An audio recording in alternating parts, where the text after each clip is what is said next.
Professional Desire de Ai Hibiki, qui est une autrice que j'aime beaucoup parce qu'en fait je suis parce qu'elle sort en France. Il faut savoir que c'est une professionnelle de la lecture coquine érotique plutôt destinée entre guillemets à un public féminin, mais sachez que vraiment depuis quelques temps, en fait depuis le début de sa carrière, ça part de plus en plus loin. Hein. Je pense que d'ici peut-être 3 ans, on atteint le hentai. Dans 3 ans, c'est le hentai. Hein. C'est pas possible. Alors, vu la progression des contenus, il se passe quelque chose.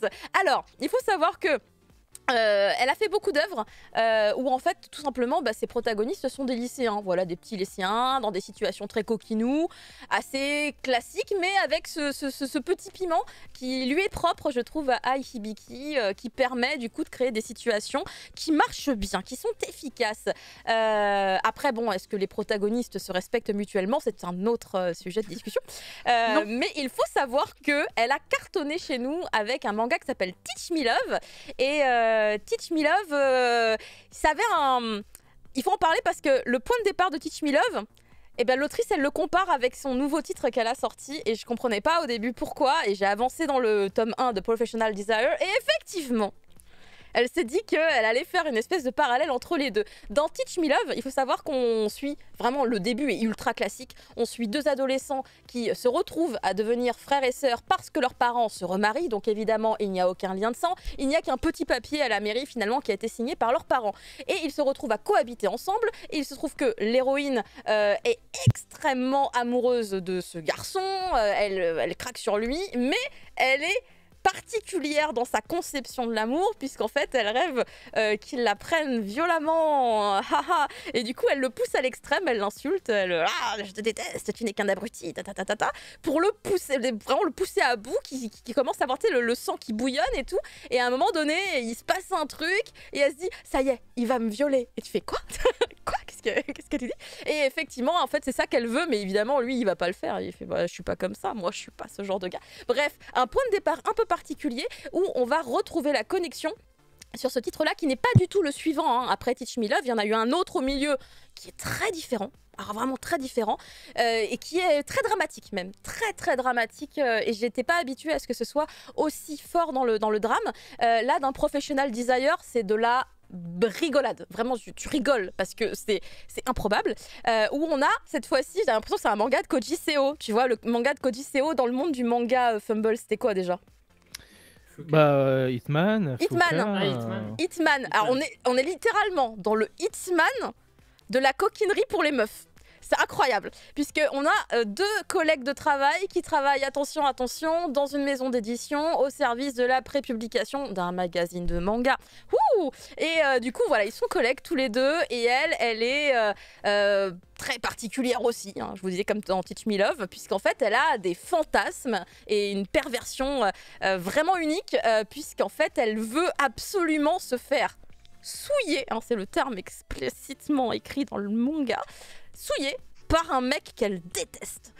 Chacun ses cuits. Avec ça me fait rire. Moi, j'ai dit, mais qu'est-ce que c'est que ce concept? Et donc, elle veut se faire souiller par un mec qu'elle déteste. Ça tombe bien. Son collègue de travail, ici présent, est un homme très beau. Elle le déteste. Elle veut donc se faire souiller par lui. Et du coup, elle va mettre en scène toute une situation. Je vous jure, on aurait dit un scénario de hentai, sauf que ce n'est pas un hentai, hein, puisque c'est du tripotage. Hein, on est sur du tripotage classique. Et du coup, elle arrive à l'emmener dans une situation où elle lui dit machin, viens ici. Tu vois, vraiment, elle lui parle mal et tout.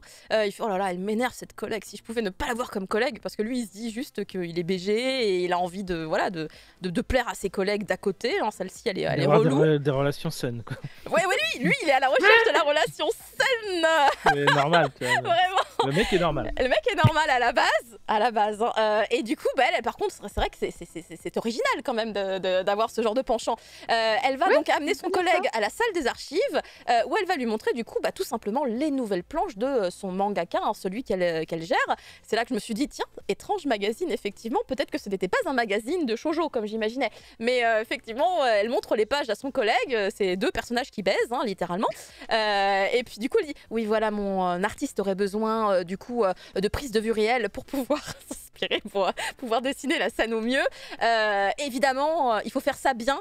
Donc, tu vas m'aider. Il fait quoi? Non, je veux pas t'aider. Pourquoi je ferais ça? C'est bizarre. Où elle arrive à le chauffer un petit peu à base de ah, t'as pas le courage, des petits trucs d'ado finalement, mais on est dans le monde des adultes, dans le monde des professionnels. Donc, quelque part, le fait finalement d'être avec des adultes, je trouve que ça passe quand même mieux ce genre de blague. Et du coup, ils vont littéralement reproduire les planches du mangaka, qui ne sont même pas une invention de l'éditrice. C'est vraiment effectivement les pages du mangaka. Elle va filmer le truc avec son téléphone. Ils vont y aller à fond. On a l'impression qu'ils sont en train de faire le truc et tout. Pas du tout. Ils sont juste en train de se toucher. Et encore, elle touche rien. C'est lui qui fait tout. Et c'est juste du tripotage. Voilà, du tripotage. Mais Ai Hibiki a un talent évidemment tout particulier pour vous faire croire que ça fait déjà 40 minutes qu'ils sont en train de copuler alors que pas du tout. Donc c'est vraiment un talent très spécial qu'elle a. Et juste après cette scène-là, les planches tombent. Et puis elle fait « Ah, mon Dieu, j'étais en train de me laisser emporter par la situation. Heureusement que les planches sont tombées. » Donc elle recommence à lui parler hyper sèchement et tout. Elle fait « Bon merci beaucoup, à bientôt. » Puis elle se casse et le mec il fait « Qu'est-ce qui vient de se passer ? Qu'est-ce qui vient de se passer ?» Du coup après il se dit « Je vais tout faire pour l'éviter, je veux pas qu'on se parle, je veux pas qu'on se voit, mon Dieu c'est terrible, je la croise dans le couloir, je ne veux pas la croiser dans le couloir. » Il fait tout pour l'éviter, mais évidemment il n'y aurait pas d'histoire sinon. Elle arrive à chaque fois à, on va dire un petit peu le menacer. Là évidemment avec ce qu'elle avait filmé, c'était la facilité. Elle lui dit hashtag consentement. Le consentement dans l'autre sens du coup, parce que voilà c'est vraiment la meuf qui abuse quand même un petit peu sur le pauvre garçon qui à la base est pas... Vous voyez, regardez ces petits visages là avec les petites joues toutes rouges, c'est qu'il est en train de se passer des trucs, mais alors, vraiment je vous jure qu'il fait vraiment pas grand chose visuellement de ce que quand je regarde le manga, il se passe pas tant de choses que ça. Mais du coup faut savoir que c'est un concept d'œuvre. Je ne sais pas dans quel magazine il a été prépublié puisque j'ai pas eu le temps de faire toutes les recherches que j'avais envie de faire, mais c'est vraiment destiné à un public qui aime ce genre de contenu. Donc évidemment si ce n'est pas du tout ce que vous recherchez à lire, n'y allez pas, c'est tout simple, n'y allez juste pas. Mais si vous voulez profiter d'une lecture un petit peu originale et que vous cherchez de la coquinerie, sachez que celui-ci est assez amusant parce que à chaque fois on se dit bon bah voilà, cette blague elle marchait une fois, on va pas refaire ça au chapitre. Ah. Et en fait, le premier volume, je vous jure, j'ai cru qu'il faisait 30 pages. Je l'ai lu trop vite. J'étais là, mais c'est déjà fini? Mais l'histoire n'a pas avancé d'un pouce ou d'un doigt. Enfin bref, vous voyez la blague. Et sachez qu'il y a déjà... Il y a déjà beaucoup de volumes qui sont sortis au Japon et je me dis ah putain ils arrivent à faire tenir le truc. Donc j'attends de voir qu'est-ce qui va se passer. Oh la vache. Comment, de quoi? Il y en a 7. Mais pour ça je dis il y en a beaucoup. C'est fou qu'il y en ait quand même autant que ça. Ouais, voilà, la blague du whisky aurait pu être très très bien, mais il n'y avait pas de blague avec du whisky dedans. Mais juste pour vous dire, le niveau que ça peut atteindre, c'est qu'à un moment donné dans l'histoire, parce que bon, il y a quand même une histoire, quel est le but par contre de l'histoire? C'est une autre, voilà, un autre secret, un autre mystère, parce que je ne sais pas, est-ce que le but c'est qu'ils tombent amoureux et qu'ils aient une relation classique et lambda? Je ne sais pas. Vers où elle veut nous amener? T'as déjà lu Teach Me Love? Non. Alors j'ai tous les tomes de Teach Me Love, mais j'avoue qu'à un moment donné, vers le milieu de l'histoire, il y a eu un ventre mou, vraiment un ventre mou comme dans Blue Exorcist, et j'ai lâché l'affaire, donc je ne connais pas la fin de Teach Me Love, je dois bien le reconnaître. Alors que le suivant, Teach Me, je sais plus quoi là, je l'ai lu tout intégralement. Parce qu'il n'y avait pas que le ventre qui était mou, c'est pour ça. Voilà. Non, il y avait des bons abdos. Il y avait des abdos. Il y avait des très beaux abdos d'ailleurs au passage.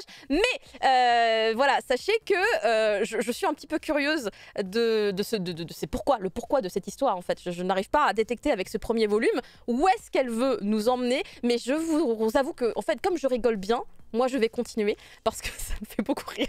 Étant une grande consommatrice de boys love, des quiproquos, des situations improbables pour amener évidemment vers une scène de cul, j'en ai consommé à outrance et c'est comme ça me fait vraiment beaucoup rire. Vraiment, c'est improbable. C'est comme un manga comique, vraiment littéralement, sauf que c'est... Je pense que c'est fait pour rire. Non mais c'est fait pour rire. Les coups sont assez jolis, mais c'est une autrice qui marche, c'est ça qui est incroyable. Je ne me l'explique pas. Bah en tout cas, elle marche bien en France, en tout cas, parce que sinon, il ne continuerait pas à sortir ce qu'elle produit. Au Japon, bah, j'avoue, j'ai pas vu les chiffres de vente concernant ce qu'elle propose. Enfin, ça marchouille.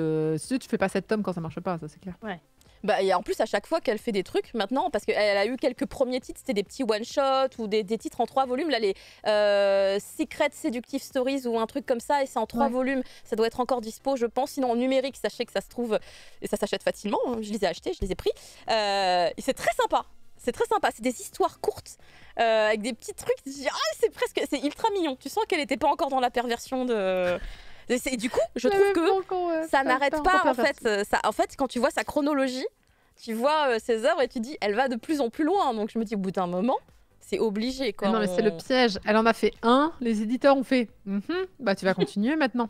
Bon, et ça va crescendo. Ça va vraiment crescendo, donc moi ça m'amuse beaucoup. Je sais pas, parce que là c'est la première fois quand même qu'elle a un personnage qui volontairement veut continuer absolument à être souillée, c'est vraiment le terme qu'elle emploie, parce que dans Teach Me Love, malgré tout, l'héroïne, qui s'appelle Rei, si je me souviens bien, elle veut au final quand même être aimée par le garçon qu'elle aime, c'est juste qu'elle a une manière d'aborder les choses quand même très particulière et inhabituelle, mais soit, voilà. Donc si vous pensez que ça peut vous convenir, allez-y, moi j'ai testé, j'ai bien rigolé et je tiens à lire la suite parce que ça se lit très vite.